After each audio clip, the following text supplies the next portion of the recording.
Bom dia, senhoras e senhores. Sejam bem-vindos à videoconferência da Companhia Paranaense de Energia, Copel, para a discussão dos resultados referentes ao segundo trimestre de 2025.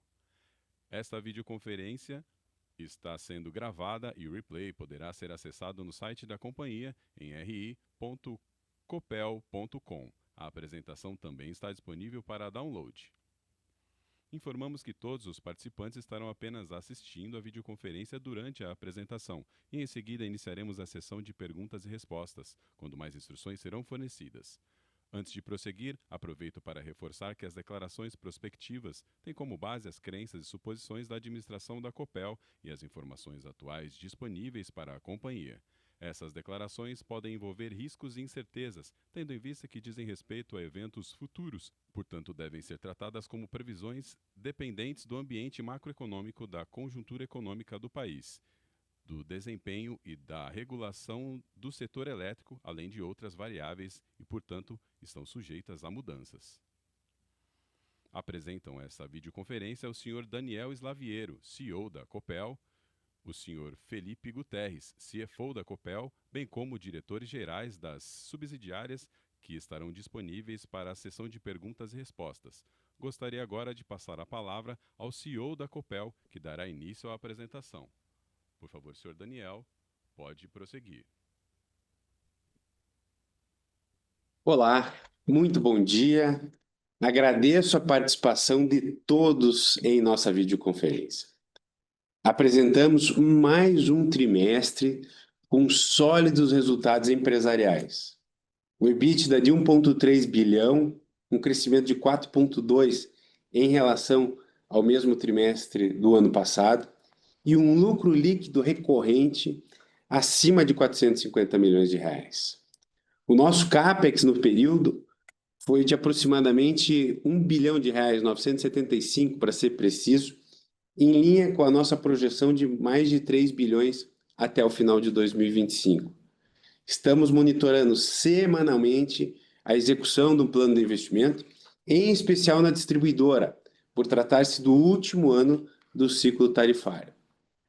A nossa alavancagem fechou em 3,1, basicamente devido à aquisição temporária de Baixo Iguaçu, e que completaremos essa segunda fase da operação, que é a venda da totalidade do ativo, agora neste terceiro semestre. Se nós levarmos em conta este processo, a nossa alavancagem está em 2,9 dívida líquida sobre EBITDA, em linha com a nossa política de dividendos, com as nossas projeções, sempre lembrando que nós temos aí uma desalavancagem contratada para os próximos anos, principalmente pela revisão tarifária, pela redução de custos que a Copel tem executado o seu plano e o seu compromisso com o mercado, e também as melhorias que nós temos percebido no preços de energia vendido aqui pela nossa empresa. E por falar em desinvestimento, tivemos em julho também a conclusão da venda dos pequenos ativos hídricos, as PCHs e CGHs, que fizeram parte do plano de desinvestimento da Copel, e fechamos aí mais uma tranche dessa operação, faltando aí um último elemento, que é a usina Figueira, que também deveremos concluir o closing dela agora no terceiro trimestre. E aliado a isso, no segundo TRI, também tivemos o fechamento da operação de descruzamento de ativos com a Eletrobras e consolidamos os resultados da UHE Mauá e da transmissora Mata de Santa Genebra. Dois importantes passos em nossa estratégia de otimização de portfólio. Nesse período, também tivemos importantes reconhecimentos que reforçam o nosso compromisso com a excelência e com a sustentabilidade.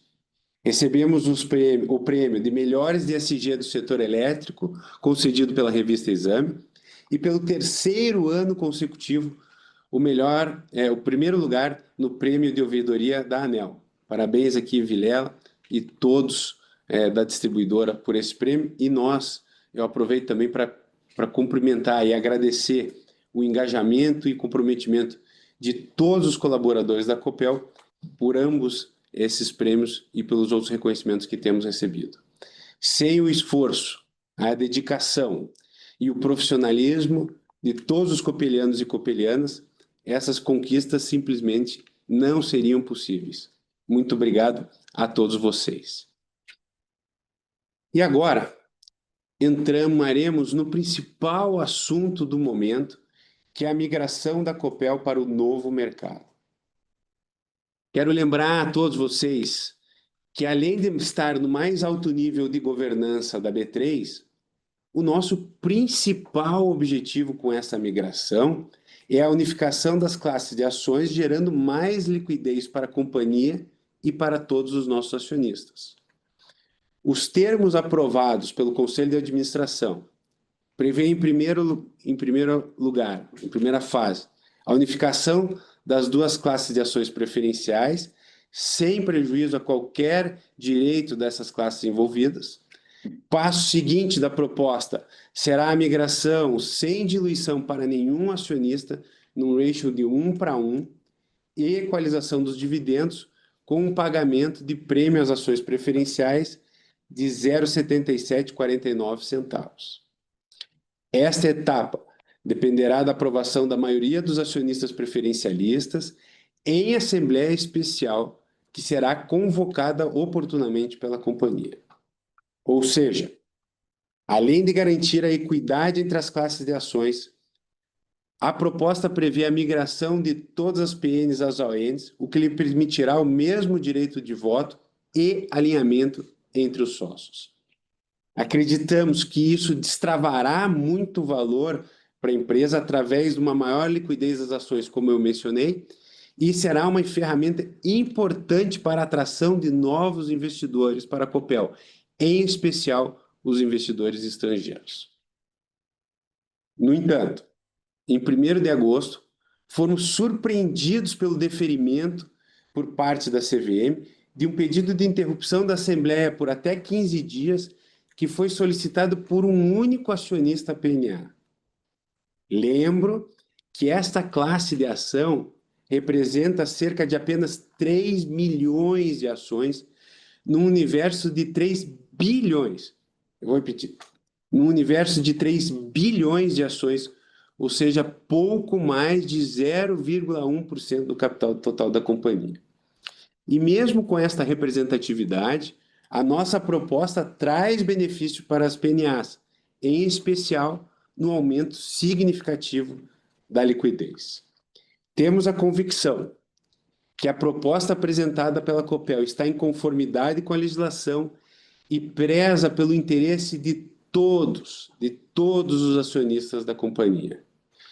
Estamos empenhados em esclarecer todos os pontos junto à CVM, com total transparência e responsabilidade, para que esse processo possa ser retomado dentro desse prazo de 15 dias e siga o seu curso natural, que é ser avaliado e deliberado pelos nossos acionistas.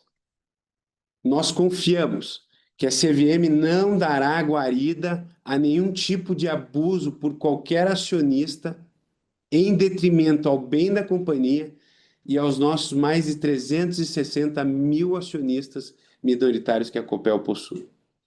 Seguiremos mantendo o mercado a par de todos os fatos relevantes deste processo. E agora, passo a palavra para o Felipe para detalhar os resultados do nosso trimestre. Felipe, por favor. Obrigado, Daniel. Bom dia a todos. Também agradeço a participação de cada um de vocês nesse call de resultados. Gostaria de iniciar destacando o crescimento de 4,2% no EBITDA recorrente, somou 1,3 bilhão no período, com a JET e a COM representando 58,4% desse resultado e os 42,6% remanescentes sendo gerados pela distribuidora. A variação foi fruto principalmente do melhor resultado da JET, decorrente majoritariamente do melhor resultado das transações realizadas no mercado de curto prazo, do menor desvio de geração eólica, apesar do maior curtailment, incremento na receita da disponibilidade da transmissora, com a incorporação de Mata de Santa Genebra. Esses são os 3 pontos principais aqui. Por outro lado, a gente teve um aumento de 126,3 milhões no custo de energia comprada para revenda, o que pressionou parcialmente os resultados, especialmente no segmento de distribuição. Mesmo assim, o desempenho consolidado reflete a consistência da nossa estratégia e a capacidade da companhia de gerar valor de forma sustentável, mesmo no cenário desafiador, pela força e potência da integração, né, dos seus negócios. Na Copel Jet, indo para o próximo slide, registramos um EBITDA recorrente de 761,4 milhões, crescimento de 12,6% em relação ao segundo trimestre de 24. Destaca o resultado positivo no mercado de curto prazo, com 45 milhões adicionais provenientes da modulação horária, e uma redução no desvio de geração eólica que contribuiu com mais de 18,9 milhões. Apesar do aumento de custos com energia elétrica comprada para revenda, impulsionado por um PLD 257% superior, conseguimos manter a consistência dos resultados operacionais. Na transmissão, tivemos um acréscimo de 16,9 milhões com a consolidação dos resultados de Mata de Santa Genebra.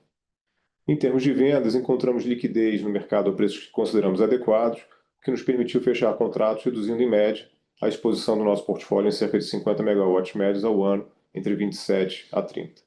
Esses resultados demonstraram a robustez da nossa operação e a capacidade da Copel Jet de gerar valor com disciplina e excelência técnica. Passando para o próximo slide, dou maior cor aqui à distribuição. Copel Distribuição apresentou um EBITDA recorrente de 569,3 milhões, com um acréscimo de 0,6% em relação ao mesmo período do ano anterior. Esse desempenho foi impulsionado principalmente pelo reajuste tarifário de junho de 24, com um aumento médio de 2,7% na TUSD. Contudo, nesse trimestre o efeito foi praticamente neutralizado pela queda de 2,6% do mercado fio faturado. Mesmo diante desses desafios, a Copel Diz manteve um resultado sólido, refletindo disciplina operacional e foco na eficiência, que atingiu 42,8%, acima do EBITDA regulatório nesse trimestre. Ressalto ainda que em 24 de junho entrou em vigor a nova tarifa da Copel Diz, cujo efeito médio a ser percebido pelos consumidores foi de 2,02%, impactando os resultados a partir do terceiro TRI de 25. Indo para o próximo slide, no segundo trimestre de 2025, a estratégia de comercialização seguiu avançando, as vendas cresceram 21% em relação ao segundo TRI de 24, refletindo uma atuação mais dinâmica e eficiente no mercado. Por outro lado, tivemos uma queda de 15,3 milhões na margem, impactada por fatores de mercado e ajustes na estrutura da operação. Também observamos um aumento de 40,2% nas despesas com PMSO, resultado do avanço do processo de reestruturação da comercializadora, que visa preparar a unidade para um novo ciclo de crescimento e maior competitividade. Temos confiança que as mudanças em curso na Copelcom fortalecem a comercializadora e consolidam a nossa relevância no mercado livre de energia. No próximo slide, eu destaco a nossa eficiência operacional. Registramos uma redução de 3,7% nas despesas com PMSO, totalizando 708,3 milhões frente aos 735,9 registrados no mesmo período do ano anterior. O resultado foi impulsionado principalmente pela queda de quase 15% nas despesas com pessoal e administrativas, além de uma redução dos 13% nos custos com planos previdenciários e assistenciais, principalmente pelo efeito do PDV, que foi parcialmente offsetado pelo reajuste salarial aplicado entre os períodos.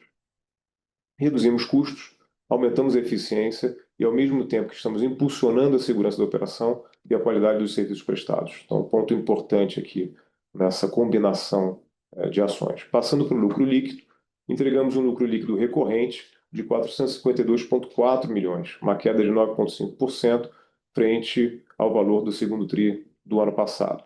O EBITDA cresceu 4,2% versus o segundo TRI, como eu mencionei, apesar de um aumento de 38,7% nas despesas financeiras decorrentes do aumento de dívida necessário para fazer frente à renovação de concessões, investimentos e aquisições alinhados à estratégia da companhia, além de um impacto de um maior CDI frente ao mesmo trimestre do ano passado. O desempenho da Copel segue sólido, refletindo uma gestão disciplinada e estratégica. Partindo agora para comentar sobre os investimentos realizados, o CAPEX consolidado totalizou 975,3 milhões no trimestre e 1,6 bilhão no acumulado do primeiro semestre, mantendo o ritmo planejado. Os investimentos estão concentrados em ativos que ampliam a base de remuneração, com foco na qualidade dos serviços, eficiência operacional e modernização da infraestrutura, além de aportes pontuais em outras áreas estratégicas. Partindo para o nosso último slide, no segundo trimestre de 25, a alavancagem da companhia ficou em 2,9 vezes a relação entre dívida líquida e EBITDA recorrente, excluindo os efeitos da aquisição de Baixo Iguaçu, que será concluído no terceiro trimestre. O desinvestimento, eu digo. Esse nível está em linha com a nossa estrutura ótima de capital, a dívida líquida totalizou 16,6 bilhões, com composição diversificada entre instituições financeiras e instrumentos de mercado, como debêntures e notas promissórias. O rating foi reconfirmado em AAA, reforçando a confiança na solidez financeira da Copel. Quanto ao custo nominal da dívida, embora tenha subido, a equivalência ao CDI caiu, demonstrando nossa eficiência na captação. Seguimos atentos à dinâmica de mercado e comprometidos com a manutenção de uma estrutura de capital saudável e disciplinada que permita à Copel continuar investindo com segurança e gerando valor para os seus acionistas. Com isso, eu chego ao final aqui da apresentação e a gente pode partir para a sessão de Q&A. Obrigado. Iniciaremos agora a sessão de perguntas e respostas para analistas e investidores. Caso deseje fazer uma pergunta, por favor, clique em levantar a mão. Se a sua pergunta for respondida, você pode sair da fila clicando em abaixar a mão. Se a sua pergunta for por escrito, utilize o ícone de Q&A, digitando seu nome e companhia. Nossa primeira pergunta vem da senhora Luísa Candiota, do Itaú BBA. Por favor, Luísa, seu microfone está liberado. Bom dia, pessoal. Obrigada pela oportunidade. Eu tenho duas aqui do meu lado. Então, primeiro eu queria, se possível, que vocês pudessem dar um pouquinho mais de cor a respeito da estratégia de comercialização no TRI. Como tiveram alguns movimentos, né, de descruzamento de ativos, a comparação com o primeiro TRI ela fica um pouco mais difícil nesse caso, mas aparentemente vocês focaram em vender mais nos vértices mais longos, né, como 28 e 29. Então, queria que vocês pudessem dar um pouquinho mais de cor nesse front de comercialização. E a segunda, né, sobre o tema da migração para o mercado, conforme vocês mencionaram no início da apresentação, só entender aqui se na cabeça de vocês ainda é factível, né, concluir essa migração até o final do ano, um pouco mais de perspectiva de timing aqui da operação. Obrigada. Oi, Luísa, bom dia. Eu vou começar pela segunda pergunta e daí, Rodolfo, você complementa. Mas a nossa, como essa interrupção foi por 15 dias, viu, Luísa? Né, isso termina no sábado que vem, e nós estamos aí fazendo, como eu mencionei, os esclarecimentos, todas as informações adicionais, e isso se solucionando nesse período, que é o que nós acreditamos, uma decisão favorável aí para a companhia, dá sim para nós mantermos o nosso cronograma de realizar isso tudo ainda até o final de 2025. Então, esse é o nosso, apesar desse pequeno atraso, nós vamos, né, ter que, dependendo da decisão, reconvocar aí a Assembleia, mas isso ainda encaixa no cronograma. A folga que nós tínhamos, ela acaba ficando um pouco mais apertada, mas as outras questões que não dependem da Assembleia, elas continuam sendo preparadas e avançando, aguardando aí esse ponto que tem até o dia 16. Algum comentário sobre isso, Felipe? Não, acho que é exatamente isso aí, né? Rodolfo, sobre um pouquinho da cor da estratégia de comercialização. Ótimo. Eu acho que o primeiro ponto é referente a M&As e estratégia de descruzamento de ativos, né? Desde o início, quando a gente traçou a nossa estratégia comercial de longo prazo, a gente já deixou um buffer para esse tipo de operação. Então, independente do que aconteceu, houveram pequenos ajustes, mas em nenhum momento a gente precisou recomprar energia ou reduzir o pace de venda. Acho que esse é o primeiro ponto bastante importante. Dito isso, a gente observou ao longo desse trimestre grandes oportunidades, principalmente para o longo prazo. Isso é um movimento que já vem acontecendo desde o fim do ano passado, com a mudança de percepção da complexidade de operação do sistema. Além de setembro do ano passado, quando a gente viu a necessidade do despacho de termoelétricas para cobrir a ponta, o mercado por si só começou a enxergar novos patamares. Isso se materializou bastante durante esse tri. Então a gente aproveitou para vender o 27, 28 e 29, quase que R$40 acima do que estava sendo vendido lá atrás. O mesmo a gente não viu ali para 25 e 26, então houve espaço para algum ajuste de portfólio, mas a gente focou muito mais nessas vendas mais esticadas, lembrando, com pace ainda bastante contido, aguardando janelas melhores. Acho que só complementando aqui a Luísa e a todos, né? Esses volumes, esses percentuais aqui, eles ainda são bastante pequenos, considerado com o montante de energia que a companhia ainda tem para esses períodos aí de médio prazo, e isso está dentro da nossa estratégia de vendas parciais e diluições entre A+4, A+3, A+2 e assim por diante. Então, isso está bem em linha e tem mostrado essa volatilidade do mercado, seja pelos parâmetros de preço, seja pela complexidade da operação mesmo, a necessidade de potência, tem mostrado oportunidades e uma tendência de cada vez melhora na nossa visão do preço de PLD. Tá super claro, obrigada. Nossa próxima pergunta vem do senhor Bruno Amorim, da Goldman Sachs. Por favor, Bruno, seu microfone está liberado. Bom dia a todos, obrigado pelo espaço para a pergunta. Eu queria pegar com vocês um update sobre a visão estratégica para frente, né? Vocês entregaram algumas alavancas importantes de criação de valor recentemente, estabelecimento da nova política de dividendo, a migração para o novo mercado. Vocês montaram um time muito forte, né? Uma diretoria muito forte nesses últimos meses. Então, a pergunta nesse sentido é assim, claramente vocês estão preparando a empresa para o próximo ciclo, né? O que vocês pudessem comentar com relação a esse próximo ciclo, quais são as áreas de interesse, além do leilão de reserva de capacidade, quais segmentos vocês entendem que podem ser interessantes para a empresa, se a gente pode ver algum movimento relevante de M&A ainda esse ano que vem, ou se é uma história mais para 2027 em diante, enfim, se vocês puderem passar um update mais nesse lado estratégico, de alocação de capital, como vocês veem a empresa para frente, seria ótimo. Obrigado. Oi, Bruno, bom dia, muito obrigado. Eu acho que você tocou num ponto importante. E recapitulando, todas as promessas que nós fizemos desde o nosso follow-on, nós temos cumprido integralmente todas essas promessas. E às vezes, em muitos dos casos, entregando elas mais rápidos e com melhores resultados.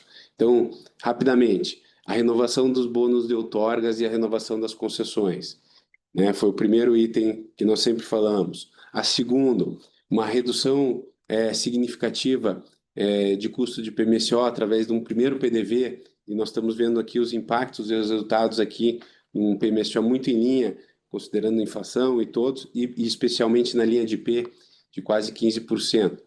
Terceiro, foi realmente a descarbonização da matriz, né, com a venda da Compagás e a venda também da UEGA.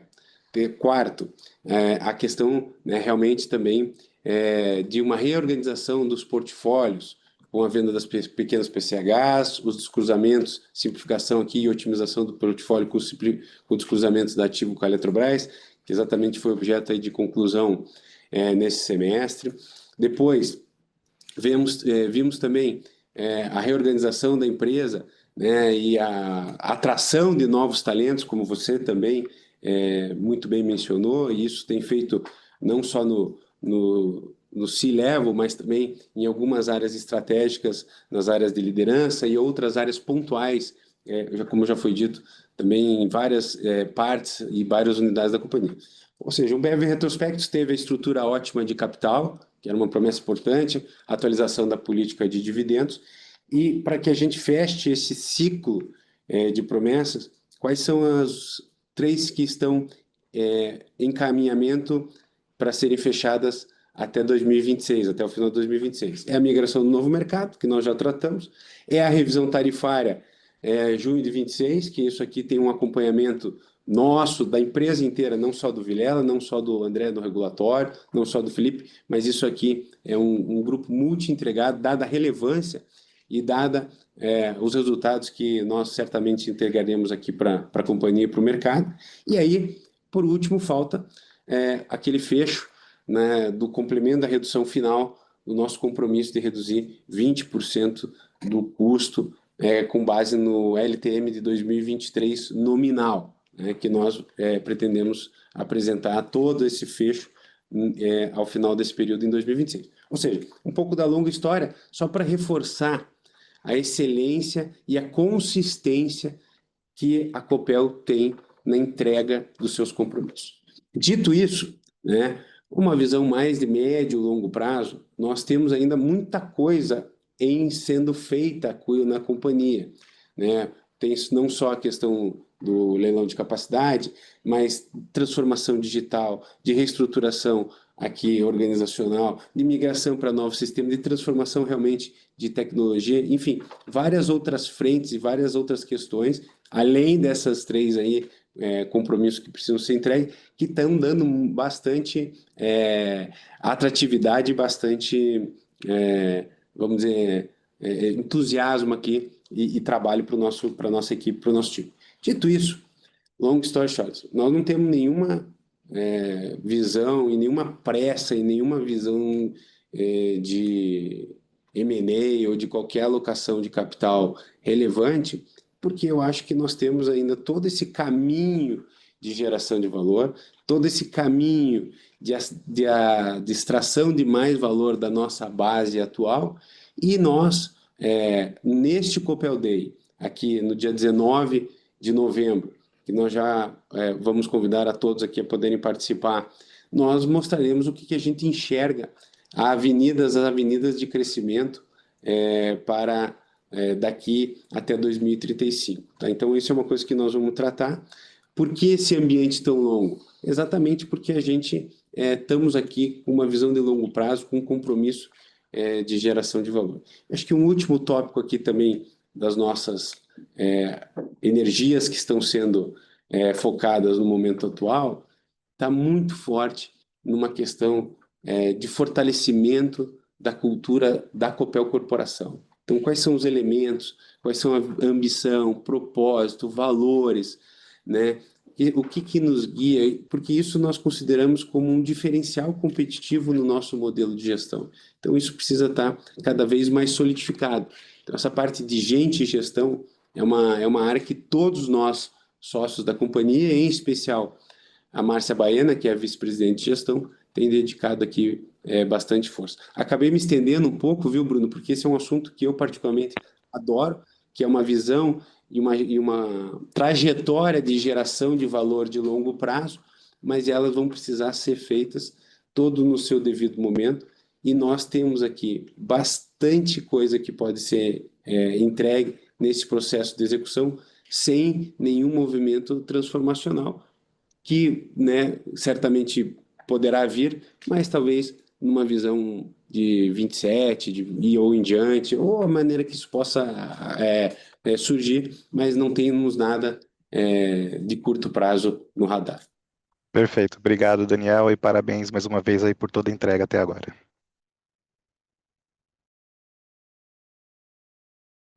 A próxima pergunta vem da senhora Maria Carolina Carneiro, do Safra.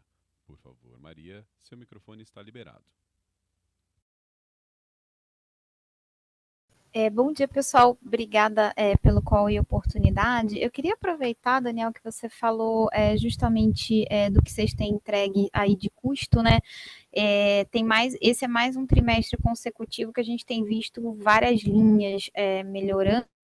Se você mencionou que vai comentar, obviamente, no Investor Day, mas se você puder, pelo menos, passar aí em grandes linhas que tipo de medidas ou projetos vocês estão tomando aí nessa, vou chamar de segunda onda de eficiência, para que a gente possa se preparar para os próximos trimestres aí, da onde que pode vir, de fato, esse adicional de outperformance, né, que continua a cada tri bastante forte.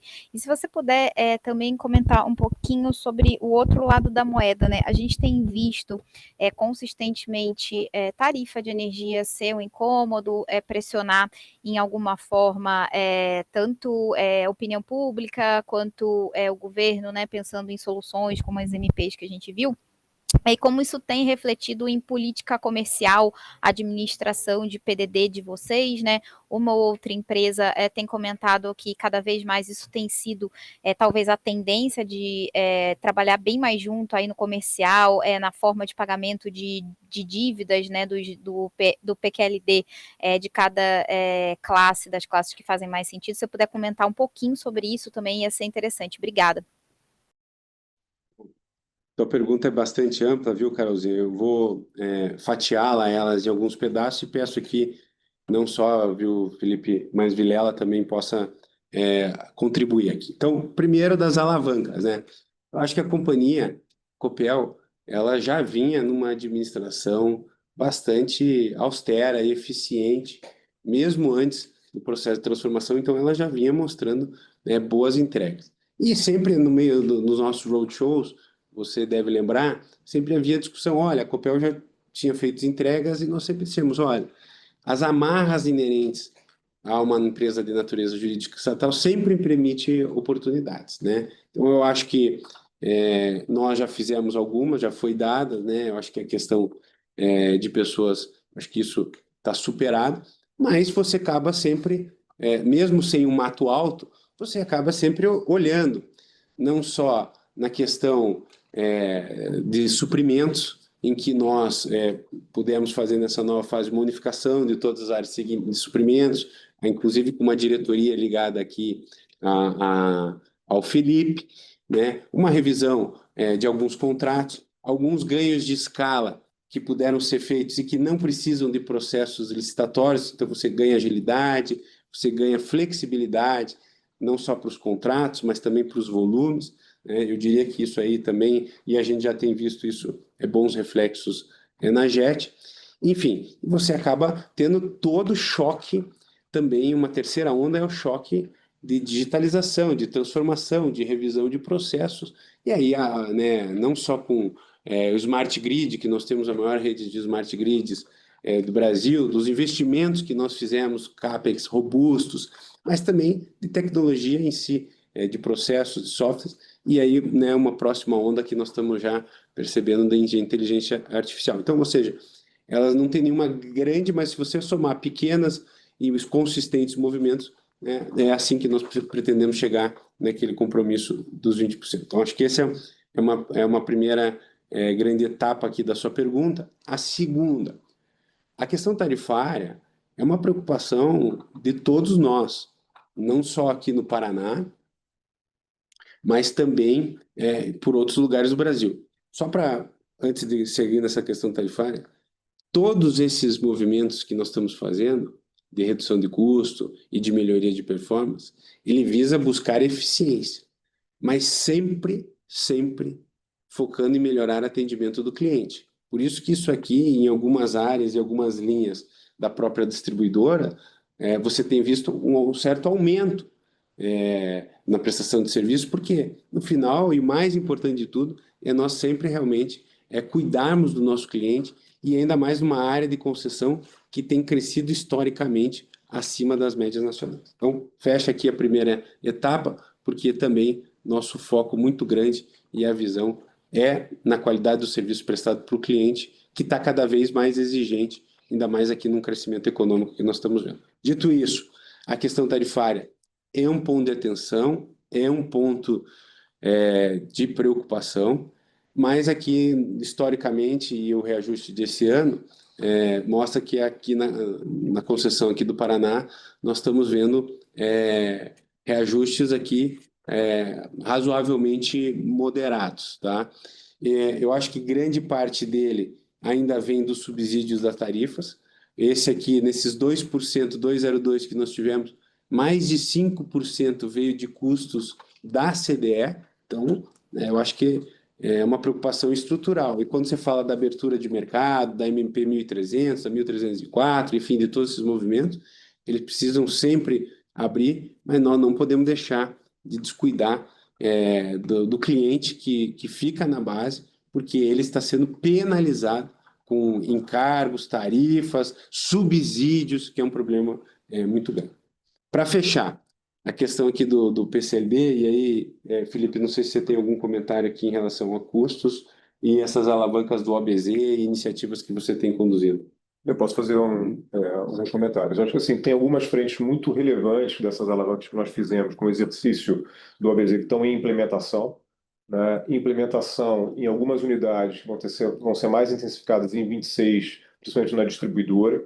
A área de suprimentos tem uma estratégia, né, de rever todos os contratos, simplificar contratos, unificar contratos e também traz uma competência nova de negociação, que obviamente a gente captura valor, isso está se intensificando, e tem um processo tem uma frente importante de revisão e simplificação de processos, onde a tecnologia tem um papel bastante relevante. Então, quando você soma todas essas frentes, é onde a gente encontra as oportunidades de eficiência de custo, né? A gente gosta mais do conceito de eficiência do que o conceito de redução, porque você também tem, né, no conceito de eficiência a melhor alocação.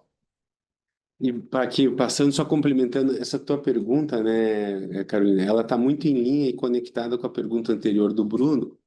E uma coisa que eu tenho dito aqui, reiteradas vezes, internamente para o mercado, nenhuma empresa gera valor no longo prazo só cortando custo, reduzindo custo e vendendo ativo. Ela precisa fazer boas alocações. Por isso que essa fase 3, nessa terceira fase de expansão, ela é muito relevante na visão de médio e longo prazo da companhia. Mas em relação aqui a PCLD e custos, você veja que na companhia nós temos isso bastante controlado, mas se você puder, Vilela, dar um pouco mais de cor das iniciativas para endereçar aqui a pergunta da Carol. Perfeito, Carol. Nós temos uma cultura forte e um processo muito robusto de cobrança e arrecadação, então com vários canais de negociação, né, e parcelamento. Além disso, a novidade desse ano, nós atingimos agora no primeiro semestre 1,5 milhão de medidores inteligentes, é o maior programa de redes inteligentes do país. Então isso possibilita o corte remoto, né? Então sem a necessidade de ir até a casa do cliente, e também quando há o pagamento, o próprio sistema, com o sistema bancário, promove a religação do cliente rapidamente, em segundos, né? Então, tudo isso aliado à cultura do estado do Paraná, que é um estado adimplente, nós estamos aí operando com a PCLD abaixo da cobertura tarifária. Então, esse acho que é um grande ponto forte da Copel, tá bom? Tá ótimo, obrigada, pessoal. Nossa próxima pergunta vem do senhor André Sampaio, do Santander. Por favor, André, seu microfone está liberado. Bom dia, pessoal. Fazer duas perguntas aqui rápidas, que são, eu diria, complementações aqui do que já foram discutidas. Primeiramente, em relação à questão da migração, eu queria conectar um pouquinho com a dinâmica de dividendos, ouvir um pouquinho de vocês como que seria a estratégia aí do anúncio dos dividendos do ano, se a gente tivesse, de fato, algum atraso. A ideia seria, de fato, anunciar novos dividendos antes da migração e potencialmente ajustar aí os números, ou potencialmente postergar um pouquinho os dividendos. E a segunda pergunta, que nas medidas provisórias, eu queria ouvir um pouquinho a expectativa de vocês em relação à tramitação, se a gente pode ver alguma surpresa muito positiva / negativa aí no processo. Obrigado. Oi, André. Vamos lá, Felipe. Questão de migração e como é que endereça aí a política de dividendos, né? Como é que as duas coisas se conversam, e depois eu comento aqui um pouco aqui a questão legislativa da 1.300, 1.304. A gente continua trabalhando no nosso cronograma de migração até o final do ano, com pagamento de dividendos até o final do ano. Então, isso não mudou, né? A política de dividendos está íntegra, tanto ali nos seus parâmetros para cálculo de payout, como também na quantidade de vezes mínima de pagamento de dividendos. Então, esse é o cenário que a gente trabalha hoje.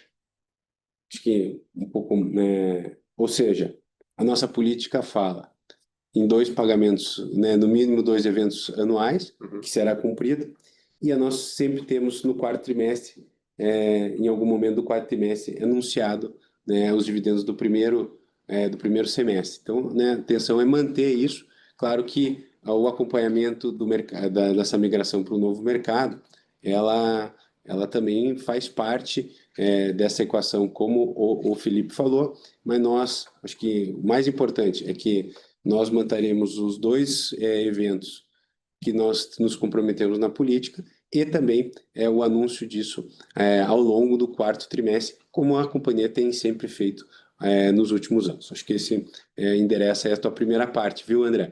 A segunda parte, essa questão, o ambiente, todo mundo está vendo aqui nos noticiários, nas conversas, que o ambiente político institucional no Brasil está muito contaminado, muito controverso e muito acirrado, né?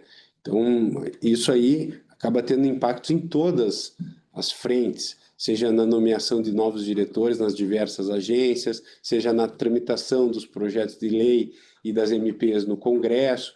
Então, pelo menos nós estamos acompanhando, mas eu acredito que ninguém, nem as altas autoridades da República, têm condições de saber exatamente o que vai acontecer, porque, né, a cada semana tem um episódio novo, tem uma decisão nova, tem uma tarifa ou uma imposição nova, uma decisão judicial nova, enfim, essas coisas acabam sempre contaminando o ambiente político. Mas trazendo para a nossa questão, eu acho que um cenário básico que a gente trabalha é que a 1300 e a 1304, elas provavelmente serão fundidas num texto único, né? E alguma delas vai ter que acabar sendo aprovada por causa da implementação da tarifa social, que já aconteceu, né? Então, isso precisa da aprovação. Então, nem que seja um escopo mínimo de alguma aprovação do que está nesses dois textos, ele precisará ocorrer. Essa é a nossa visão base, né? Eu acho que isso é um ponto, na nossa visão, dado, então isso gera um elemento. Eu acho que uma outra visão que é muito cara para o governo, para a sociedade, para essa discussão é a abertura de mercado. A discussão é se os prazos propostos estão em linha com que, né, com o que é factível, com o que é viável, com o que é endereçado das questões, e uma redução de subsídios, tá? Então, eu acho que essas coisas vão na linha certa, e oportunidades que possam ser de alterações. A nossa vantagem, pelo menos na 1300, que já tem, nós temos um relator que conhece profundamente, que é o deputado Fernando Bezerra Coelho, que é um parlamentar muito razoável, muito competente, conhece profundamente, até porque já foi ex-ministro, então eu acho que isso dá tranquilidade e segurança para os agentes. Agora, uma preocupação que fica, que tudo que a gente sabe sempre é o que entra no Congresso, nunca sabe o que sai. E a preocupação é que saia de lá mais subsídios. Você viu quando fez a discussão dos vetos, ele piorou o ambiente da tarifa, ele piorou a segurança, ele piorou o planejamento técnico. Então, é uma questão e ponto de atenção, e nós temos aqui um trabalho, viu, André, de institucional, seja através das entidades, seja a Copel diretamente, para poder defender o que a gente considera justo nesses ambientes políticos institucionais. Então, isso requer um monitoramento permanente. Acho que o dado de realidade, como eu mencionei, é que alguma coisa vai acabar sendo aprovada porque carrega a questão da tarifa social, que é um assunto bastante caro aí para a população e para o governo. Perfeito, pessoal. Obrigado pelas respostas. Nossa próxima pergunta vem por escrito do senhor Reinaldo Veríssimo, investidor. E ele diz: na conferência do trimestre passado, foi informado a intenção de participar do leilão de 2 geradoras de energia. Poderiam atualizar se temos novidades nessa questão?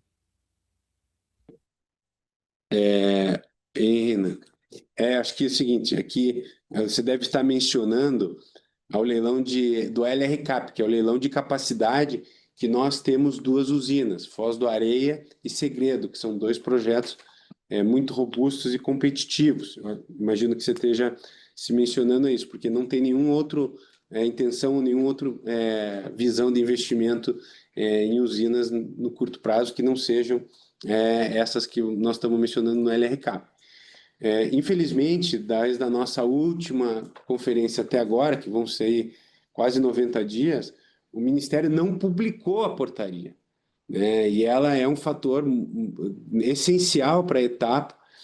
E essa portaria, ela não só vai trazer as diretrizes, porque o leilão era para ter acontecido em final de junho, mas ela vai trazer também algumas evoluções. O que nós estamos vendo, e são declarações do próprio INS, a necessidade cada vez mais premente de potência para o sistema. Você combina a questão da carga, com a questão do aumento expressivo da GD, com geração, fora você está tendo alta sobra de energia na hora do almoço e falta e déficit de potência no final da tarde, que hoje tem sido suprida basicamente pelas hidrelétricas e pelas usinas térmicas. Então, essa necessidade ela é premente para o sistema, quem diz isso não somos nós, é a ONS, E isso deve acontecer, na nossa visão, e as declarações públicas do Ministério são nas próximas semanas para que o leilão ainda ocorra no primeiro trimestre de 2026. Eu não vejo, sinceramente, possibilidade disso ser adiado mais do que isso, até porque já se falam aí de um leilão bastante expressivo, bem acima de 12 gigas aí de necessidade de potência para suprir para os próximos anos. E aí a vantagem que as hidrelétricas, como a Copel e como algumas outras, já tem mais de 5 gigas cadastrados, que ela é uma energia absolutamente renovável. Ela vai ser, sem dúvida nenhuma, o menor custo para o consumidor. Pode botar entre todos os produtos de todos os anos e ela será sempre feita com tecnologia, com produtos, com equipamentos nacionais. Então, ela é uma energia limpa, sustentável, ela é a mais barata para o consumidor e ela fortalece a indústria nacional. Então, nós não vemos também um outro caminho que não seja dar um espaço, um privilégio, um tamanho proporcional à representatividade. E aí nós estamos aqui com trabalhos do nosso lado, a nossa lição de casa está praticamente todas feitas em ambos os projetos, aguardando essa definição da portaria e principalmente a data do leilão de capacidade. Lembrando que para fazer perguntas, basta clicar em levantar a mão. Por favor, aguarde enquanto coletamos as perguntas.